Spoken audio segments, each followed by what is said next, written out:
Well, good morning. We're working on our second to last field of corn for the fall of 2012. This field here is running about 18%, doing about 140. It's a corn on corn.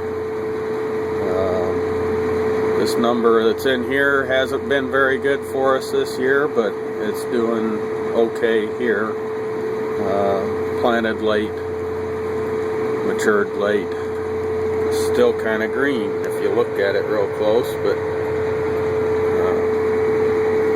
otherwise, that's about all for now.